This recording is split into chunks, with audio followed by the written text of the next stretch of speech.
दरअसल निशिकांत दुबे भाजपा के सांसद हैं। मोदी जी अमित शाह की लॉबी वाले नेता माने जाते हैं। उनका एक बयान निकल करके सामने आया और ये बयान ऐसा नहीं था कि उन्होंने कहीं एक ऐसे चैनल पर कह दिया जिसके बारे में कोई जानता नहीं। निशिकांत दुबे ने बयान दिया एएनआई पर और निशिकांत दुबे ने बयान देकर के एएनआई पर कहा कि बीजेपी में अगर नरेंद्र मोदी नहीं होते तो बीजेपी 150 सीट तक नहीं पहुंच पाती।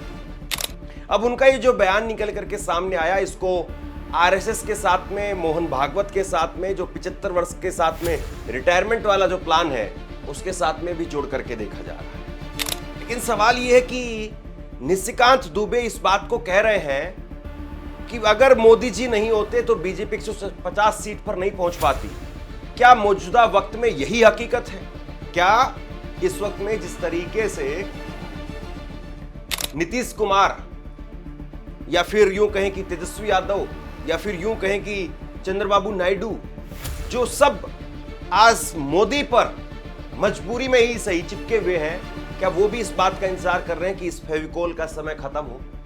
वहीं दूसरी तरफ चंद्रबाबू नायडू, उन्होंने अगर कहा कि एसआईआर की प्रक्रिया वो ठीक नहीं है, इसका मतलब क्या है?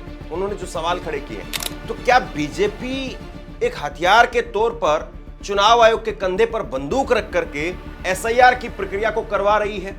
क्योंकि जहां बीजेपी पहले सहयोगी के सहारे होती है, बाद में सहयोगी को किनारे करके बीजेपी खुद कुर्सी पर बैठ जाती है। उड़ीसा एक बड़ा उदाहरण है और कई उदाहरण है जहां पर बीजेपी ने अपने अलायंस को खत्म कर दिया। और इसीलिए तेजस्वी यादव ने 35 पार्टी के नेताओं को चिट्ठी लिखी और चिट्ठी लिख करके कहा है कि ये वक्त एक साथ आने का है, वरना आज हम पहला शिकार हम होंगे और कल को इसका अगला शिकार आप।